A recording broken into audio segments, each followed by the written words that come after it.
नमस्कार दोस्तों, दादी नानी और किताबों की कहानियों में आप सभी का स्वागत है।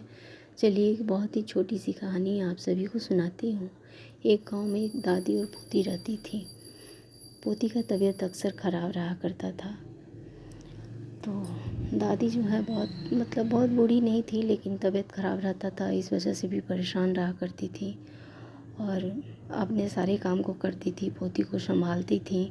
उसके बाद वो आसपास के खेतों में भी काम कर लिया करती थी, जिससे कि कुछ खर्चे जो घर के खर्चे थे उसके लिए वो कमा सकें। इस वजह से खेतों में काम करती थी।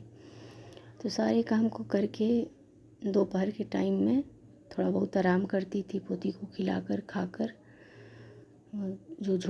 एक गांव के जो खेत के बीच में एक झोपड़ी था, उसी में दादी पोती रहती थी। उस झोपड़ी में 2 चारपाई था।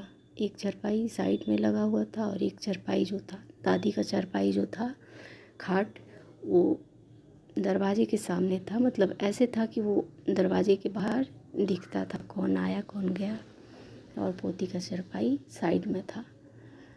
तो रोज़ की तरह ही दादी दोपहर के समय में पोती को खिलाकर खुद खाकर थोड़ा सा लेटी हुई थी, आराम कर रही थी। रोज़ दादी ये बोलती थी, भगवान जी से प्रार्थना करती थी, भगवान जी मेरे पोती को ठीक कर दीजिए। बहुत परेशान हो जाती थी तो बोलती थी, भगवान जी भले ही आप हमको ले जाइए, लेकिन मेरी पोती को ठीक कर दीजिए। तो ऐसे ही सुबह शाम बोला करती थी।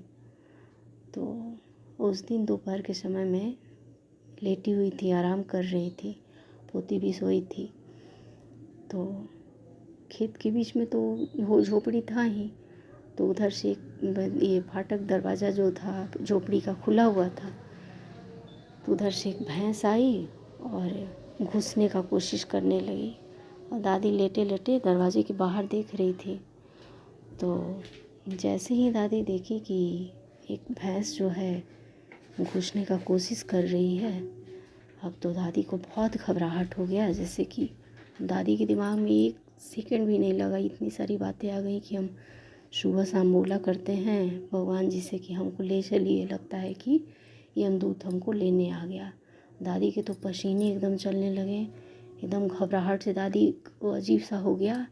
और जैसे ही भैंस घुसी, वैसे ही दादी के मुंह से एकदम तेज़ आवाज़ निकला।